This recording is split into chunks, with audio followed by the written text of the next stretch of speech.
a todos, sejam bem-vindos à nossa live de hoje sobre assédio moral e sexual no trabalho, quando se misturam sentimentos e sofrimento. A atividade é uma iniciativa do Comitê de Prevenção e Combate ao Assédio Moral no Tribunal da nossa 4ª Região, aqui do Rio Grande do Sul, com parceria da Escola Judicial, do TRT, da 4ª Região, e do Sintrajuf, também aqui do Rio Grande do Sul.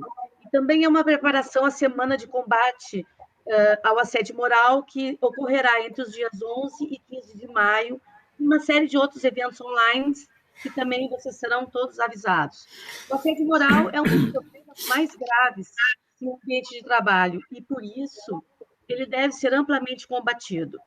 Ele pode acometer de forma gravíssima a saúde mental das vítimas, um fato que é mais preocupante, mas também pode contaminar o ambiente de trabalho e comprometer a produtividade de toda a equipe, tanto nas ações trabalhistas que nos chegam sobre o tema, quanto institucionalmente, para prevenir o movimento da nossa própria casa.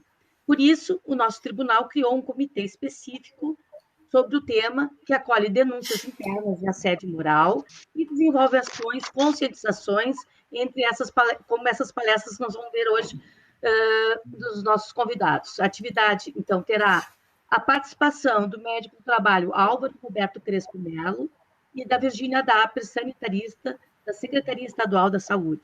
A mediação ficará a cargo da servidora Mara Regiane Weber, servidora do nosso TRT e representante do sindicato, do Sintrajuf, do Comitê de Prevenção e Combate ao Assédio Moral do TRT da 4ª Região. Os comentários no chat estão abertos para todos.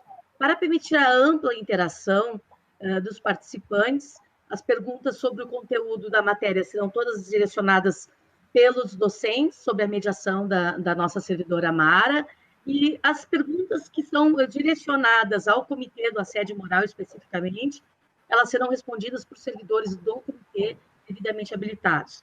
Então, eu saúdo a iniciativa do nosso tribunal por meio do Comitê, da Escola e do Sindicato, desejo uma boa palestra a todos, transmito a manifestação da nossa presidente Carmen, que não pôde estar presente, também desejando muito sucesso, e passo a palavra agora para a Mara, que irá conduzir os nossos trabalhos. Uma boa tarde a todos. Quem sabe a gente começa uma primeira rodada, assim, né, a partir das questões que tinham sido pensadas, e depois, quando a Mara se vincular de novo aqui ao sistema, ela retoma a palavra e nos apresenta, digamos assim, que é uma coisa que ela ia fazer, o que é que todos pensam. Acho que pode ser. Então, a primeira pergunta é o que é assédio moral, né? E o que ele tem a ver com a gestão do trabalho, né? O que é assédio moral e talvez a partir da tua própria experiência, assim, né? Sim. É que assédio moral, né, o conceito pode parecer novo, né, ele começou a ser mais estudado na década de 90, mas na realidade ele acompanha a história do mundo do trabalho, né? É claro que ele foi muito intensificado com a questão da reestruturação produtiva, né, que adotou um modelo produtivista baseado em metas rígidas, né, pouco democráticas, a questão também da precarização do trabalho, que coloca os trabalhadores numa situação mais suscetível também a sofrerem assédio moral no trabalho, né? E o que a gente pode definir? O que é o assédio moral, então, né? São condutas, então, abusivas, né? Sistemáticas, repetidas, que expõem um trabalhador individualmente ou um grupo de trabalhadores a situações, então, de humilhação e constrangimento, né? E que vai ferir, então, a dignidade do trabalhador, né? A autoestima e a integridade física, né? Mental, gerando muitas vezes adoecimento, né? E também colocando esse trabalhador numa situação de desvantagem, né? No seu local de trabalho. E daí a gente tem vários exemplos, né, Álvaro? Eu trabalhei com o doutor Álvaro no ambulatório lá do Hospital de Clínicas e a gente atendia várias categorias. Hoje também eu assessoro o Sintrajuf, já atendi muitos bancários. E o que eles relatam, então, né? Muitas vezes, assim, eles demoram a se dar conta que eles estão sendo assediados, né? Normalmente eles acham que o problema é deles, que eles não estão conseguindo atingir as metas, né? E daí eles relatam exemplos, por exemplo, a exposição de metas no grupo, né? Como é que é feito isso? Né? Se chamam todos os colegas, é premiado aquele que atingiu as metas e é penalizado, então, aquele que não teve sucesso, né? Para atingir essas metas, daí de forma agressiva ou com piadas, né, de mau gosto. A gente tem outros relatos também de trabalhadores, e é comum acontecer, né? Trabalhadores que voltam, por exemplo, de licença saúde ou mesmo licença maternidade, né? Que chegam nos seus locais de trabalho, são isolados, são colocados em funções aquém da sua capacidade, né? Ou ficam em locais sem acesso ao sistema operacional, com dificuldades, ou mesmo sentados, sem tarefas definidas. E isso gera um extremo sofrimento para esses trabalhadores, né? Normalmente, assim, se dá através de palavras, né, agressivas, de tom, mas pode ser um simples mudança facial, por exemplo, no tom de voz, né? Alguns trabalhadores chegam e dizem: eu não sei por que o meu gerente ou o meu líder não gostou de mim, né? Pegou implicância, ele trata todo mundo de um jeito, comigo é diferente, né? Então, aquele trabalhador, ele começa a ficar isolado e muitas vezes, infelizmente, isso é repetido pelo próprio grupo de colegas, né? De repente, por ter medo de ser o próximo assediado, ele compactua, então, com essa questão do assédio e isolamento desse trabalhador.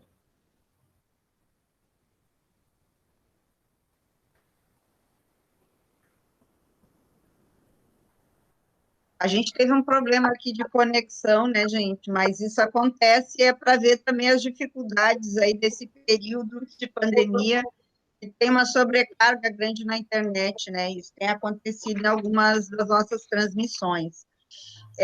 A Virgínia já introduziu, né, a questão do conceito de assédio moral, e eu queria pedir, então, para o professor Álvaro Merlo, falar um pouquinho sobre o assédio sexual no trabalho. Qual conceito, quais sentimentos estão envolvidos nessa violência e a relação que tem do assédio sexual e moral. Existe alguma relação? Como é que se dá isso? Pois então, eu acho que essas duas questões, elas andam juntas praticamente, né? Quer dizer, um assédio sexual sempre vai ter um caráter de assédio moral. Eu vou ler aqui um conceito, né, que é o que tinha sido colocado na pergunta, né? O assédio sexual pode ser definido como avanços de caráter sexual não aceitáveis e não requeridos, favores sexuais ou contatos verbais ou físicos que criam uma atmosfera ofensiva e hostil. Pode também ser visto como uma forma de violência contra mulheres ou homens, né? E também como tratamento discriminatório. Então, eu acho que é importante a gente, para conseguir fazer essa discussão, né? Deixa eu só voltar atrás aqui, conseguir entender o que é o trabalho, né? E para que ele serve. Eu sempre gosto de brincar e dizer que a gente, quando a gente vai para o trabalho, não é a mesma coisa que a gente vai para o bar da esquina ou para o supermercado, né? Então, existe uma demanda toda, né? Existe uma atividade de se utilizar a inteligência, etc, etc, etc. Então, as pessoas, normalmente, habitualmente, né, elas se envolvem no trabalho, elas se envolvem e esse trabalho que elas fazem, ele precisa ser, de alguma forma, reconhecido. Entende? Assim, a questão fundamental, isso a gente vê nos atendimentos do ambulatório de doenças do trabalho, que a Virgínia falou há pouco, né? O ambulatório hoje tem 31 anos, né? E a gente continua com uma demanda grande, assim. E as pessoas que chegam com histórias de assédio moral, sexual, elas vêm de um processo longo de solidão, né? Elas vêm, muitas vezes, aquele encontro, aquela consulta é o primeiro momento onde a pessoa consegue achar um interlocutor que possa ouvir, né? Então, é muito comum, hoje a gente vê com muita frequência, pelo menos uma vez por semana, assim, pessoas que, quando as pessoas vão consultar por algum motivo, uma dor no ombro, alguma coisa assim, né? Mas quando se pergunta para elas como é que tá a situação do trabalho, né? Uma pergunta simples, assim. A gente vê com muita frequência pessoas simplesmente começar a se botar a chorar, né?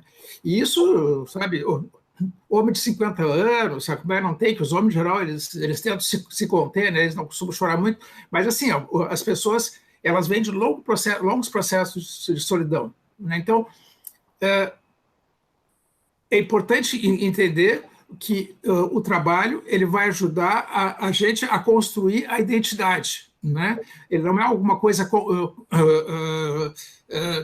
qualquer, né? O Freud lá ele dizia que, né, que a felicidade humana está embasada em dois pés, né? Um é a vida amorosa, né, que ele chamava de vida erótica, e a outra é o trabalho. No trabalho, a gente precisa sair melhor do que a gente entrou. A gente precisa, na semana que vem, estar melhor do que a gente está hoje. No ano que vem, daqui 10 anos, a gente precisa estar numa situação melhor, e para isso é fundamental o quê? O olhar do outro, o reconhecimento do outro, que o outro possa me passar, não precisa ser verbalizado isso, mas me passar a noção de que o meu trabalho tem qualidade, está sendo bem feito. Então, quando isso não acontece, nos casos de violência psicológica no trabalho, a mensagem que vem é exatamente o oposto, né? Ela quase nos diz assim, tu não é um ser humano. Então, as pessoas conseguirem resistir a uma situação como essa é muito difícil. É muito difícil, sim. Bom, tem algumas outras questões que a gente vai conversando depois.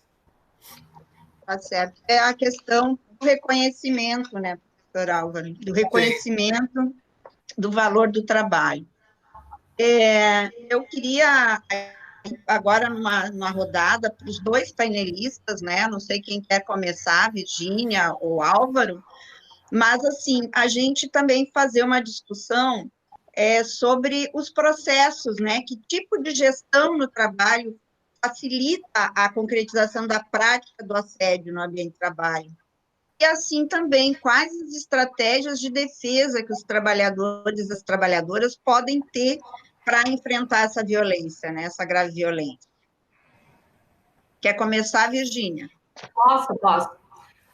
Acho que a gente já falou um pouco, né, que esses modelos mais autoritários, verticalizados, né, pouco democráticos, e que não envolvem, então, a participação dos trabalhadores ou suas representações na discussão dos processos de trabalho, né, eles não participam da construção das metas, por exemplo, né, e de como essas metas, né, porque a gente sabe que a gente precisa de algumas metas, né? Mas quem determina essas metas, né? Os trabalhadores participam nessa pactuação de metas. A gente discute toda a situação que a gente está passando. Será que a gente tem uma estrutura, um apoio institucional para cumprimento dessas metas, né? Então, esse tipo de gestão, infelizmente, que permeia muito não só, né, as empresas privadas, mas público hoje, né, ele reproduz muito isso, que é a questão do assédio institucional e organizacional, então, né. Essas formas de gestão, elas são terreno fértil, então, para o assédio moral, né, e para a violência, então, nos locais de trabalho, né. Então, e daí toda a questão da resistência, né, que daí eu acho que eu deixo o Álvaro falar agora um pouco, e depois a gente vai discutindo formas de reagir, que certamente não é de forma isolada, né? Eu tenho que vencer o silêncio, mas para isso eu preciso buscar meus parceiros, né? Dentro da empresa, o sindicato. A gente tem hoje o Sistema Único de Saúde, que tem uma capilaridade incrível, mas infelizmente os nossos profissionais nem sempre, como o Álvaro falou, né? O trabalhador chega com uma dor. Quem é que pergunta todo o processo de trabalho? Né, o que tem relação com essa dor, ou com essa epigastralgia, ou com essa doença de pele, ou com essa ansiedade, né? A gente tem que ter tempo de escuta, né? E não só a questão da assistência, mas o SUS também faz a questão da vigilância nos processos de trabalho, né? E também é complicado a gente detectar questão de assédio quando a gente vai fazer uma vigilância numa empresa, por exemplo. Né? Outras questões, outros riscos são bem mais visíveis do que a questão do assédio, que demanda, então, um processo, né, de conversa, de confiança entre os servidores e os trabalhadores de saúde. Ok, professor Álvaro. Sim, pois é, então, eu acho que o que a Virgínia chamou atenção é alguma coisa essencial, né? Existe um assédio que é o assédio individual, isso não quer dizer que não exista, ele existe também, né? Mas ele é praticamente uma exceção. Em geral, nas empresas que estão estruturadas, que estão organizadas, né, o assédio é visto como um instrumento de aumentar a produtividade, né? Teoricamente, né? Mas na prática já se sabe que provoca afastamento do trabalho, traz uma série de outras consequências que para a empresa não são boas. A outra questão a lembrar, assim, e que inclusive em relação ao setor público, né? As pessoas que nos assistem são do setor público, a Virgínia é do setor público, eu também sou do setor público, né? Então, assim, a gente assistiu nesses últimos anos serem importados modelos de gestão do trabalho que eram usados só em empresas privadas e que tinham uma lógica própria, né? Uma lógica de remuneração. Então, eu acho que eu tenho uma lista aqui que eu posso chamar atenção. Quais são os problemas principais hoje no trabalho e que muitas vezes não se tinha antes do velho Taylorismo, Fordismo, né? A pressão do tempo, né? Tudo tem que ser feito, tem uma demanda muito maior, né, do que a capacidade de resposta, um conflito permanente entre a qualidade do trabalho e a quantidade a produzir. Tem que produzir uma quantidade, mas é impossível, né, de se produzir com uma qualidade ao mesmo tempo. Então, o trabalhador entra num processo de sofrimento e de achar que a culpa é dele, que ele que não é capaz, né? Isso a gente, eu acho que deve voltar também, assim, nesses processos de assédio moral e sexual, as pessoas, no primeiro momento, elas sentem uma culpa, elas se sentem responsáveis. Depois a gente volta para essa discussão, né? A densificação do trabalho, que é a tal da supressão dos tempos mortos. Aquele momento que a pessoa vai no cafezinho, no fundo do corredor, encontra outro colega, esses espaços, né, que muitas vezes as empresas enxergam como espaços não produtivos, na verdade são espaços de troca, onde se fala do trabalho, onde há a possibilidade de reconhecimento também, etc.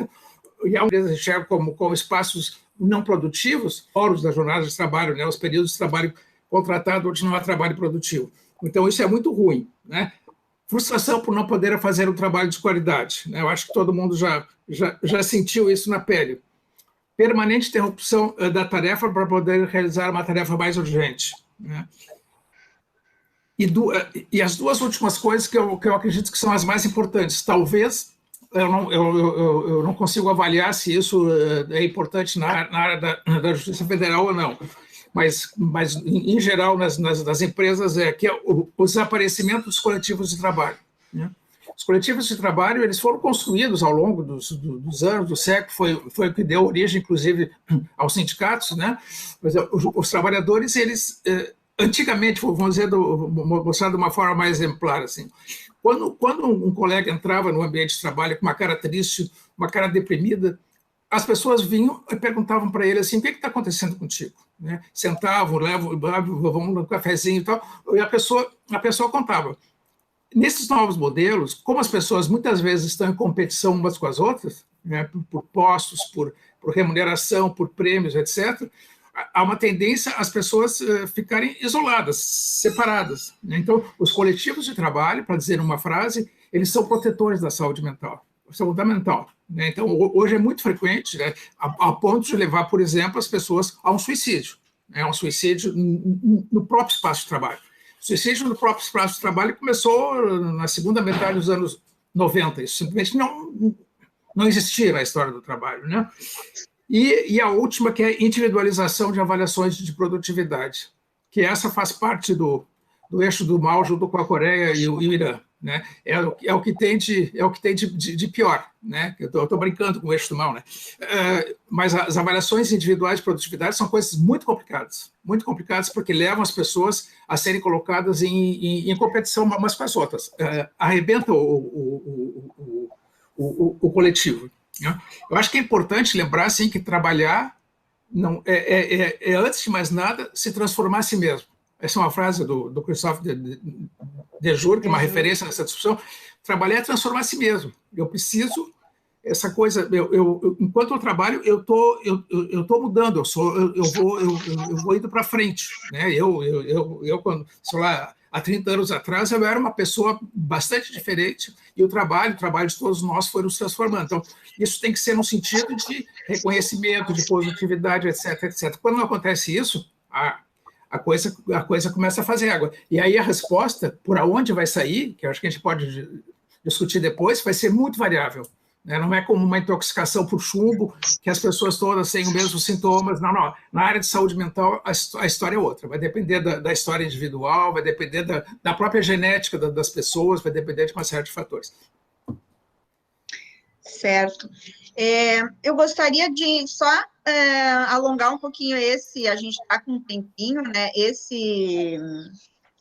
essa rodada, porque, na verdade, na pergunta que a gente fez aqui da questão das estratégias de defesa, né, também tem uma pergunta no chat da Teana que pede como instruir, né, como a gente provar, como é que o assediado, a vítima, ou as vítimas, porque muitas vezes o assédio é coletivo, né, sobre um grupo, podem construir, né, essa defesa aí visando um processo judicial ou, né, uma demanda, mas também tem as questões organizacionais que pode construir defesa, né, e resolver institucionalmente também. Então, eu queria que vocês abordassem um pouquinho isso para nós passar depois para a segunda rodada, que daí a gente também vai pegar uma pergunta do Mário Cerqueira aqui, que já tem a ver com a outra rodada de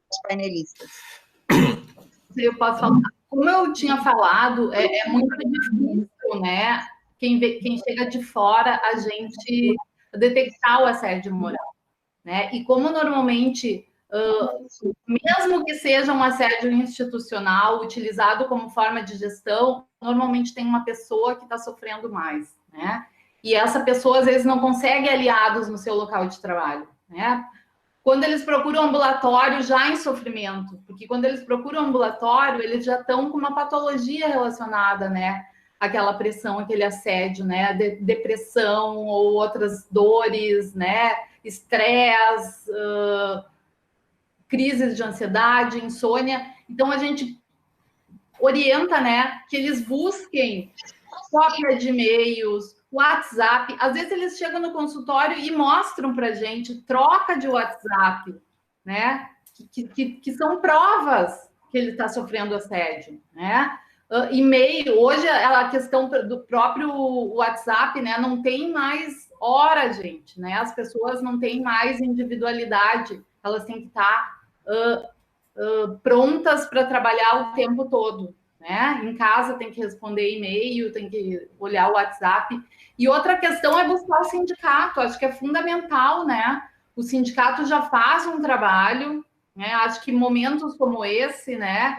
De comissões nos locais de trabalho que discutem assédio, né? O sindicato busca sempre não só resolver aquela questão individual, também se resolve a questão individual, mas tentar resolver isso de forma coletiva, né? E também denúncias no Ministério Público do Trabalho, Ministério Público Federal, né? Sistema Único de Saúde.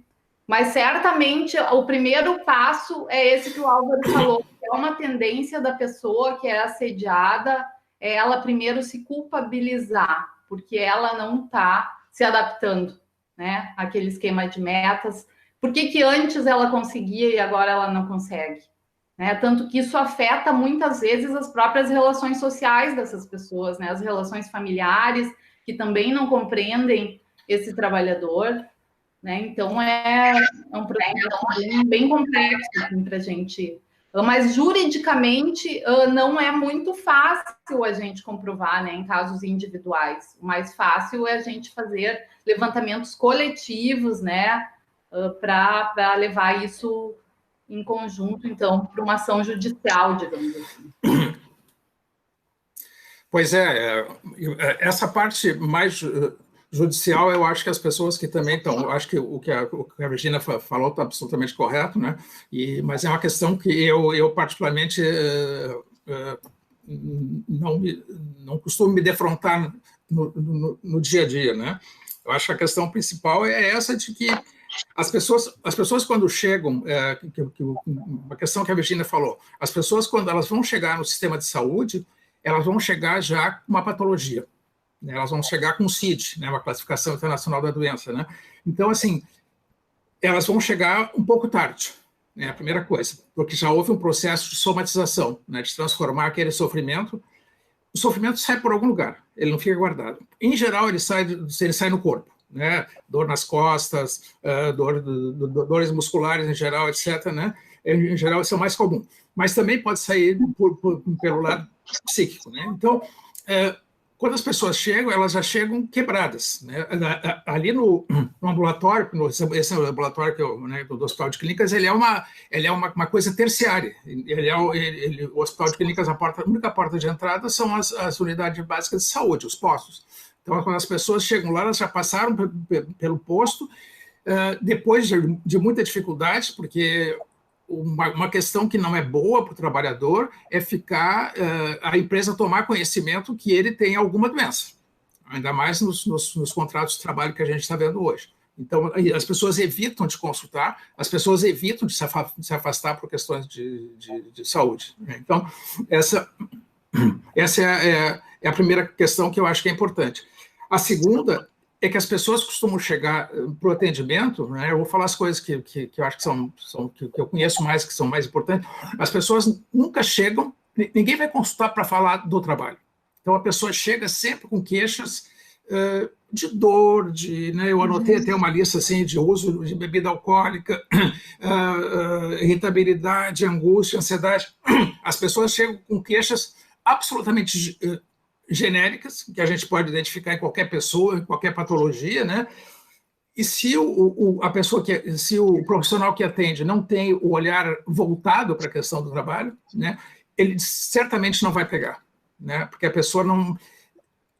praticamente ninguém vai e diz assim, isso tem uma relação com o meu trabalho. Primeiro, porque as pessoas não se dão conta, e segundo, porque elas acham que aquele espaço é um espaço de saúde, de medicina, de psicologia, de enfermagem, enfim, e que não cabe falar do trabalho. Então, e se falar do trabalho, dependendo do tipo de atendimento, né, o cara vai dizer que não é assunto dele, né, o profissional vai dizer que não é assunto dele. Então, essas questões elas são fundamentais. Quer dizer, quando a justiça chega, né, não é minha intenção de falar mal da justiça em absoluto, né, mas quando o processo chega na justiça, a gente já chegou tarde. Sabe por quê? Porque tem todos os danos psíquicos que já aconteceram, né? Tem um quadro que se chama transtorno de estresse pós-traumático, que ele foi descoberto durante a Primeira Guerra Mundial, foram os franceses que deram esse nome, né? E que assim, é uma série de sintomas do tipo pesadelo, do tipo ansiedade, do tipo a pessoa quando entra na rua do local de trabalho, ela entra em pânico, enfim, irritabilidade, etc, etc. E essas coisas só aconteciam numa violência súbita, né? Um assalto, né? E agora não, já nos últimos 7, 8 anos pelo menos, a gente vê os mesmos sintomas em pessoas que estão submetidas a assédio moral ou violência sexual, que a gente não está falando quase aqui, né? Então, são sintomas que simplesmente não deveriam aparecer nessa condição, mas que aparecem, porque as pessoas elas vão vivendo sozinhas e vão engolindo, entre aspas, né, aquelas coisas todas. Se eventualmente elas tentam conversar em casa, na família, a família, sabe, vai ficar meio... Em geral, as famílias ficam meio em pânico, meio atrapalhadas. Tu vai fazer o quê? Tu vai largar o trabalho? Sabe? E o fulano, e o cara que trabalha contigo lá, está tendo isso? Não, né? Pois é, não, né? Cada um tem a sua história. Então, é importante se dar conta, né? Os sintomas são sintomas muito genéricos, né? Dificilmente alguém chega com um quadro bem claro, né? Precisa ter, geralmente, alguém que tenha atenção, que tenha algum tipo de informação para essa área para conseguir identificar.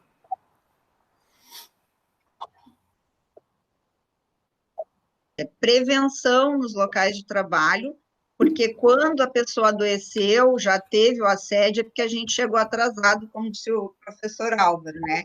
Então, a solidariedade no local de trabalho ela é muito importante. Fala, Virgínia. Então, eu concordo, só que eu acho super importante, e o trabalhador, ele precisa desse reconhecimento, que aquele agravo tem a relação com assédio e com processo de trabalho, né? A gente já está chegando tarde, mas é importante a gente dar esse retorno para o trabalhador e dar visibilidade a esses casos. Hoje a gente não tem notificação, tem muito pouca notificação, né? Álvaro participou junto com o Ministério de Protocolos, de capacitações, para a gente fazer o reconhecimento, para a gente fazer a relação disso com o assédio moral e o sofrimento nos locais de trabalho, e a gente ainda tem pouca notificação, né? A gente tem um período, eu até anotei no SINAM, que é o sistema de notificação do Ministério, de 2006 a 2017, a gente teve 8.500 casos de transtornos mentais relacionados ao trabalho, né? Isso ainda é muito pouco. Mas a gente, pelo menos, está aumentando. Isso já foi bem pior, né, Álvaro? Então, acho que isso é importante para a gente dar visibilidade que existe, sim, um problema. Né? Para que a gente possa, então... mas, claro, a questão de promoção é prioritária, né? E isso, por isso é importante essas organizações dos trabalhadores nos locais de trabalho, participação do sindicato, né, participação do próprio empregador, né, de combater o assédio nos locais de trabalho. Exato. Não, e a ideia da semana de combate é essa também. Falar sobre o assunto para que o trabalhador e a trabalhadora possam reconhecer, né, esse sofrimento que ele está vivendo como um assédio, como o professor Álvaro colocou, chega com vários sintomas, mas não liga ao trabalho. E quando liga, tem esse problema de não ter reconhecimento do nexo, né, Virgínia? Isso até o Marcelo Elias aqui pelo chat também está colocando, não há vigilância em saúde no serviço público em São Paulo, nem em São Paulo e nem em nenhum lugar, né? Isso não está regulamentado, mas é um papel que o sindicato e os próprios comitês, por exemplo, que a gente briga para luta para conseguir instalar, e aqui no TRT o comitê de combate ao assédio recebe também essas denúncias. Isso é bem importante que as pessoas, né, da categoria que saibam. E também, né, a gente tem um trabalho no próprio Sintrajuf, vários casos da iniciativa privada, por exemplo, se alguém está nos vendo, que a gente encaminha para o Ministério Público do Trabalho. O serviço público, a gente tem, quando precisa encaminhar judicialmente, a gente também busca o Ministério Público Federal, né, para as providências. Eu só vou discordar um pouquinho, Mara. Eu acho que é incipiente, mas a gente tem, sim, vigilância em locais de trabalho, né? Acho que isso tem avançado nos últimos anos. É óbvio que a gente está sofrendo um recuo agora, a gente tem a questão dos centros de referência em saúde do trabalhador, né? Toda a questão da política de implantar vigilância nos municípios, né? Para que os municípios também, em todas as suas ações de vigilância sanitária, por exemplo, observem as condições de saúde do trabalhador, né? A gente tem um exemplo bem sucedido da questão das forças-tarefas aqui no Rio Grande do Sul, né? Principalmente no setor de saúde, que achou, sim, muito assédio moral, né? A questão de Lerdort, mas o assédio moral também nos trabalhadores de saúde. A gente está vendo agora toda a questão da Covid e que é um exemplo de assédio moral, que é obrigar trabalhadores sem proteção, né, a estar atendendo nesses frontes agora, né? Sim. Sob ameaça, estão atendendo sob ameaça. Então, está muito dramática a situação mesmo, né? Mas, sim, eu estava me referindo mais ao setor público mesmo, né, Virgínia, que é um mais difícil, ainda por falta de regulamentação, mas, sem dúvida, não é inexistente, porque a gente também busca outras ferramentas, né? Aí eu queria entrar com vocês na terceira rodada, e aí trabalhar um pouco as questões das consequências do assédio para o ambiente de trabalho, né? E o Mário Cerqueira também nos busca aqui, nos pede, né, os quais riscos psicossociais do assédio moral, sexual, para vítimas vítima, né? E também como que, assim, quais práticas de gestão, como o gestor pode se comportar, né, para que construa um ambiente livre da violência, do assédio moral e sexual. Bom, quem sabe eu começo, né? Eu acho que essa questão, para mim, tem dois pontos fundamentais. Um é a visibilidade. É importante que essas coisas sejam possíveis e visíveis, né? E a solidariedade, né? Eu acho que para as empresas, certamente, né, elas ganham muito com isso, né? Só que para isso elas precisam ter espaços onde as pessoas possam falar, onde as pessoas possam se manifestar, onde as pessoas não sejam colocadas em competição umas com as outras de uma forma meio cega, né? Então, eu acho que quem tem realmente a grande força, né, nesses problemas todos é a própria empresa, né? A empresa que tem o RH da empresa, né? Em geral, os RHs eles não são formados para entender para que serve o trabalho. Eles acham que o trabalho serve só para as pessoas ganharem dinheiro, ir para casa e comprar objetos, né? O trabalho é muito mais do que isso. Então, eu acho que a primeira coisa é conseguir a empresa se dar conta, envolver o seu RH, né, de que, sabe, as pessoas podem participar também, as pessoas podem opinar, a empresa pode criar espaços, né, para criar atividades, criar eventos, por exemplo, mas verdadeiros, né? Não eventos faz de conta, né? Porque muitas empresas fazem os eventos faz de conta, sim, fazem uma simpática uma vez por ano, que vai alguém lá falar sobre, sei lá, qualquer coisa, né? Enfim, uma pessoa ou duas perguntas e a atividade propriamente dita não serviu para muita coisa, a não ser cumprir, né? E ter uma fachada, né? Cumprir o que a legislação exige e ter uma fachada.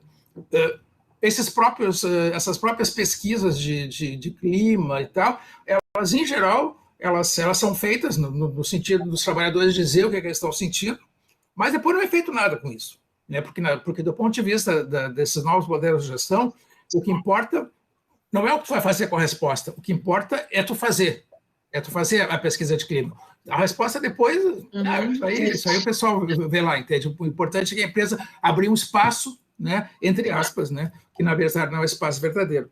Então, eu acho que são várias frentes. Eu acho que o sindicato tem um papel fundamental, né? Comissões que, se puderem existir, né? Comissões dos próprios trabalhadores vinculados ao sindicato, né? E hoje existem empresas que funcionam de uma outra maneira, né? Aqui no Brasil, parece que tinha uma empresa em São Paulo, mas no exterior, na França, que eu conheço um pouco, hoje tem empresas que se deram conta de que elas podem ganhar dinheiro trabalhando em cima da questão da qualidade e não da quantidade, né? Que tu pode te manter competitivo, entende, assim, sem correr alucinadamente através da quantidade, mas tentando fazer coisas, né, com uma qualidade melhor, criar novas atividades, novos produtos, etc, etc, etc. Então, eu acho que é uma luta. Essas coisas elas não vão vir de graça, né? E eu acho que conseguir fazer andar vai depender muito do empenho e da força que os trabalhadores possam ter. Hoje, eu sou muito cético, né, em relação à capacidade que as próprias empresas tomem iniciativa e tal. Eu acho que elas só vão tomar iniciativa se elas forem pressionadas, né? Então, não sei. Eu concordo com o Álvaro, né? Acho que quem tem o poder mesmo são os próprios empregadores, né?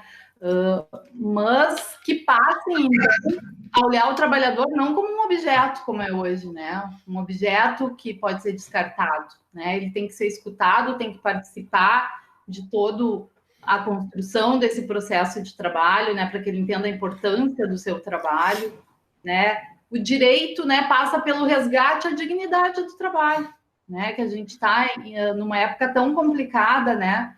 De que as pessoas se agridem, né? Que por opiniões diferentes, então vale tudo, né? Das fakes, ética zero. Então, acho que seria o resgate, né, do respeito, né, da ética nos locais de trabalho, né, do trabalho digno, né, do trabalhador como sujeito, então, desse processo todo. Ok. E também, né, assim, a gente tem várias perguntas aqui. A Joyce, por exemplo, pergunta: como ajudar alguém vítima de assédio? Eu acho que a primeira coisa é as pessoas poderem enxergar que tem alguém que é vítima do assédio, né? Enxergar e falarem com ela, né? Essas pessoas que são vítimas do assédio, que vivem esse processo durante muito tempo, né, elas são pessoas que têm risco, né? A gente recebe também ali no ambulatório, a gente recebe no mínimo 2 pessoas que têm ideação suicida, ou que tiveram ideação suicida, por semana. Isso sempre não existia. Não existia, mas hoje, essa coisa que se pergunta, né, e existem instrumentos, inclusive, para preencher, né, para a gente se dar conta. Então, assim, é importante entender que essas pessoas podem estar em risco, né, em risco de vida, né, e falar disso, falar do risco, né, a própria Organização Mundial de Saúde, aí, ela tem materiais vários sobre isso, assim, falar do risco até de suicídio, se for o caso, se a pessoa tiver um transtorno depressivo muito grande, não vai induzir ninguém a fazer nada, né? Não vai induzir a pessoa a realizar o suicídio. É fundamental que a pessoa saiba que não está sozinha. Essa que é a questão. E isso pode ser iniciativa de qualquer um, de qualquer colega, entende? Assim, o grande problema é o cara passar um longo período se sentindo só, se sentindo responsável, se sentindo culpado, né? E se sentindo num beco sem saída. Né? Porque aí as pessoas que cometem suicídios relacionados ao trabalho, elas não querem acabar com a vida, elas querem acabar com o sofrimento. Isso é outra coisa. É outra coisa. Então, resgatar, isso pode ser feito por qualquer pessoa. Claro, não acho que qualquer pessoa deva tratar, mas, entende, abrir a discussão, resgatar, dizer, olha, o que está acontecendo contigo e tal, isso pode ser iniciativa de qualquer um. Contanto, claro, que tem um ambiente de trabalho que dê espaço para isso, né? Que as pessoas não sejam competidores, inimigos, né? Dentro daquele ambiente de trabalho. Né? Exato. Sim, o acolhimento, né? Também a humanização do trabalho, né? Às vezes o mundo do trabalho hoje é tão tecnicista que às vezes esquece que o produtor é o humano, né? E a gente precisa realizar isso de forma coletiva para a gente também se transformar. Isso é uma dificuldade bastante. Então, assim, eu tenho um colega, né, que até é de fora aqui do estado, e ele tem perguntas sobre identificar a situação dele, se é assédio ou não.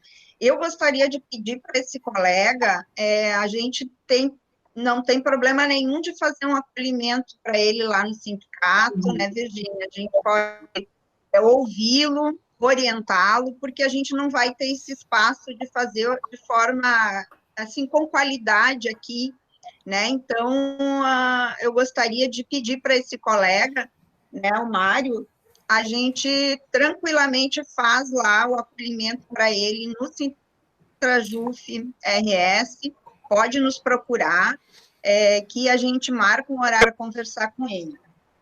E também o Marcelo Elias, ele ficou com uma dúvida sobre uma questão que a Virgínia colocou das notificações. Como que é feita essa notificação? Pode esclarecer para ele, Virgínia? É que essa notificação ela é compulsória de todo o Sistema Único de Saúde, né? Só que a gente não notifica o assédio em si, a gente já notifica o agravo, né? A depressão relacionada ao assédio, né? O assédio como fator de risco, né? Então, mas a gente é super importante, né? Mas tem que ter toda essa escuta, né? Normalmente são consultas, tem que ter todo o acolhimento, né? São consultas de mais de 1 hora para a gente entender todo o processo de trabalho. Normalmente a gente pede que o trabalhador faça um relato, né? De toda a sua vida, né? Lembrando coisas que muitas vezes ele acaba também esquecendo que são importantes para a gente fazer essa relação causal dessa patologia, né? Com o assédio moral ou com o sofrimento relacionado ao trabalho. Eu não sei se o Marcelo ficou satisfeito, né? Gente, nós estamos quase chegando no finzinho da nossa live, né? Eu não sei, deixa eu dar uma olhadinha aqui se temos mais alguma pergunta também. O Marcelo Elias coloca aqui, ó, nos tempos de a vigilância no papel, nós temos a vigilância no papel, mas não funciona no serviço público. Temos 50% dos efetivos afastados por assédio moral e não temos uma política de saúde do servidor, que é a deficiência no serviço público. Na verdade, a gente tem um piloto, né, que começou lá em 2009, se eu não me engano, se não me falha a memória, sobre pressuposto saúde mental no serviço público e um serviço de vigilância. Mas, a partir ali do impeachment, isso acabou saindo do cenário, né, dos servidores públicos. E realmente há uma deficiência grande. Esse trabalho tem sido mais feito pelos sindicatos e por esses comitês que a gente consegue construir nos órgãos, né? Eu queria que vocês pudessem falar um pouquinho sobre isso.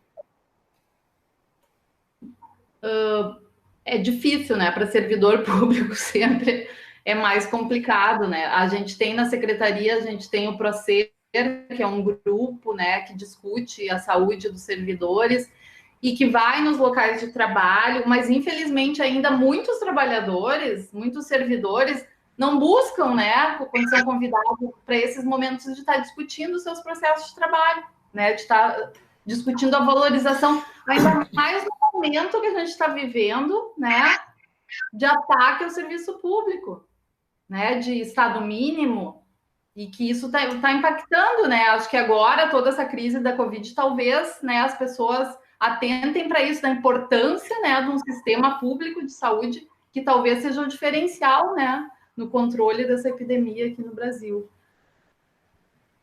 A Patrícia está levantando aqui que é importante lembrar que tanto assédio moral quanto sexual são violência de trabalho, e isso deve ser notificado no SINAM, tanto na ficha de violências quanto na ficha de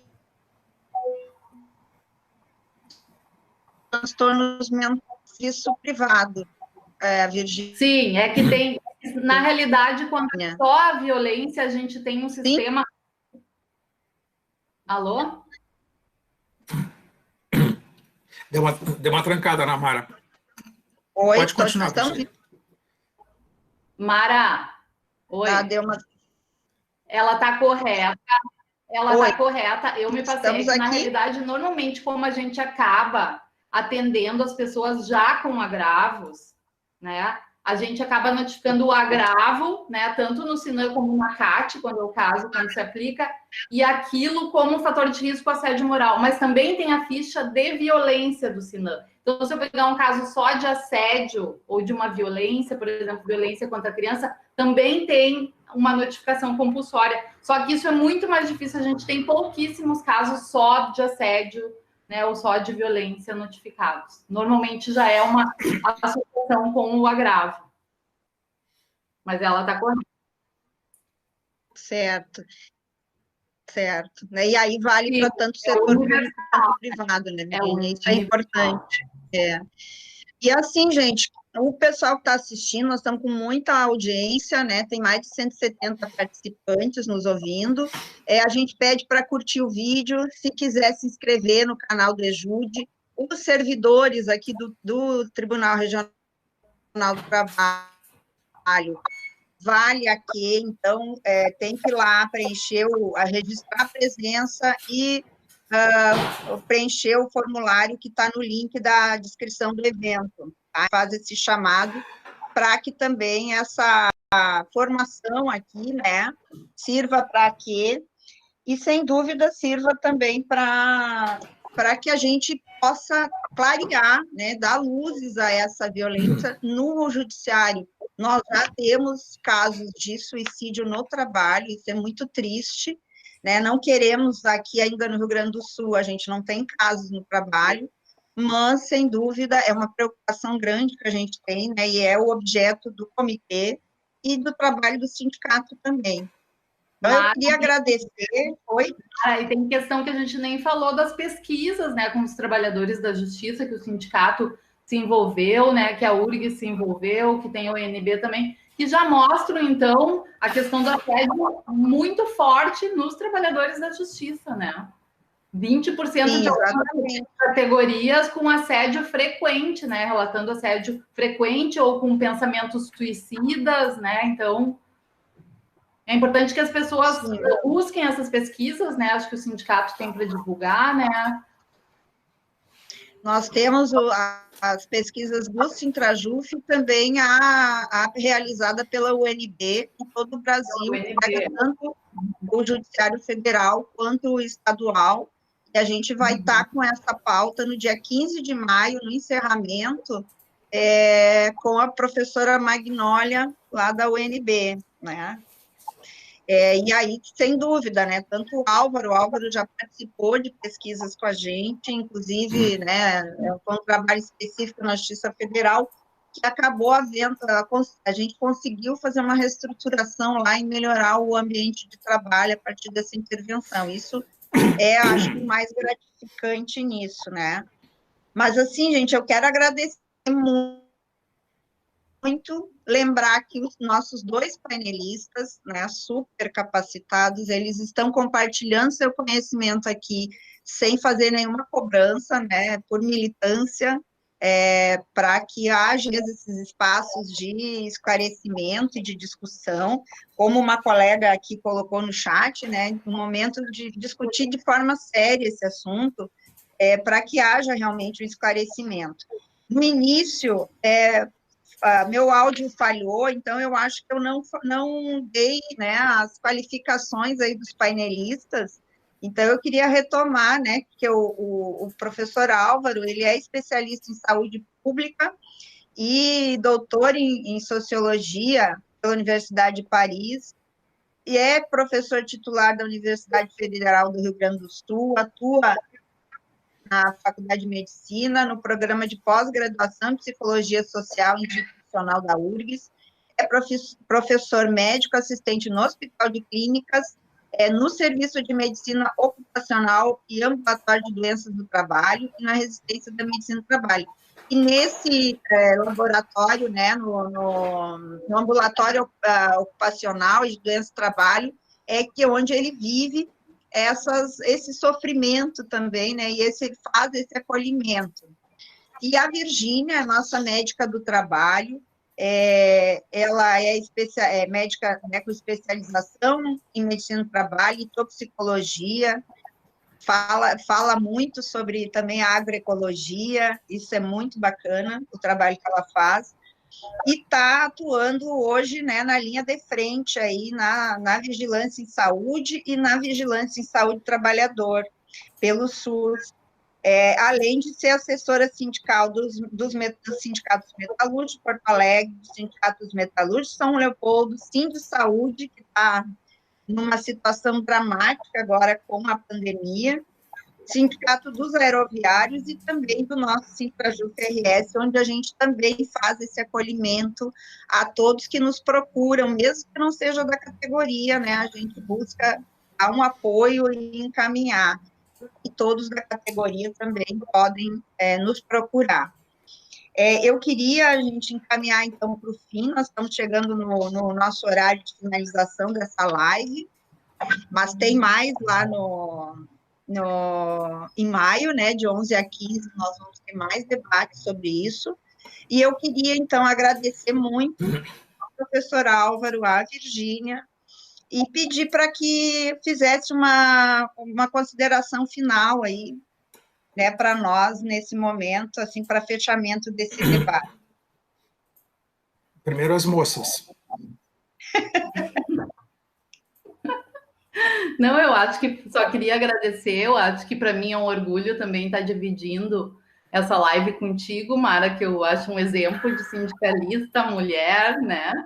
E o Álvaro, que foi o meu professor, né? Um dos que me estimulou aí por essa área da saúde do trabalhador, né? Quando eu tive aula com ele no 4º semestre de medicina, então eu sou fã do Dr. Álvaro, né? Eu também. E eu gostaria, então, de terminar com uma frase da Hannah Arendt, né, que eu acho que tem tudo a ver com essa questão do resgate dos direitos, né, que a essência dos direitos humanos é o direito a ter direitos, né, e acho que é importante a gente ter isso bem claro, que o trabalho digno é um direito de todos nós, né, ter um ambiente saudável, salutar, né, e que isso vai ser bom não só individualmente, mas para toda a sociedade, vai ser uma sociedade mais plenamente produtiva, né? E não produtiva só para a questão do lucro. Sim. Não, eu também gostaria de agradecer a participação. Eu acho que nesse período de quarentena, inclusive, a gente tem um tempo disponível para fazer esse tipo de atividade, né? E deixar essa última mensagem, assim, as coisas só vão se transformar se a gente agir, né? Se os próprios trabalhadores tomarem a iniciativa, junto com o sindicato, enfim, porque senão isso não vai acontecer, né? Eu acho que foi um prazer participar, né, com a Mara e com a Virgínia, que eu conheço há muitos anos, né? Quarto semestre, que ano foi mesmo? Não lembro. E me colocar à disposição, assim, se houverem outras necessidades, assim, eu estou disponível. Um abraço. Eu sou fã dos dois, né? Sou fã da Virgínia, sou fã do Álvaro, e a gente diz que a saúde trabalhadora é generosa, né? E realmente é muito generosa, porque as pessoas se doam bastante para acolher quem precisa, né? E então, assim, ó, eu vou pedir o colega Mário, ele acredita que está precisando de um acolhimento, então eu gostaria de passar o celular que ele pode falar com a gente, né? E se ele pode anotar aí para nós, Mário, pode falar comigo, tá? Meu telefone é 051 99216 0202, tá? A gente pode te acolher e também fazer a orientação, de repente, que tu precisa. Espero que a gente possa ajudar. E, no mais, agradecer muito, né, a presença de todos e todas aqui. Nós estamos isolados, mas não afastados uns dos outros, né? A gente está muito conectado e muito preocupado também nesse momento, para que a gente faça uma humanização desse isolamento social também. Mara, se me permite, é importante que as pessoas se deem conta que o pior ainda está por vir, né? Que as pessoas não achem que a situação está controlada só porque tem gente passeando na rua. As coisas vão realmente começar a aparecer a partir de agora. Não, exato, né, Álvaro? E assim, para encerrar isso, não numa perspectiva de catástrofe ou de terrorismo, né? Mas o pior está por vir, a gente tem que se preparar de uma forma solidária, pensar coletivamente, né? Ficar em casa o mais que puder, pensar coletivamente e lavar muitas mãos, como disse o nosso ex-ministro da Saúde aí, o Padilha, né?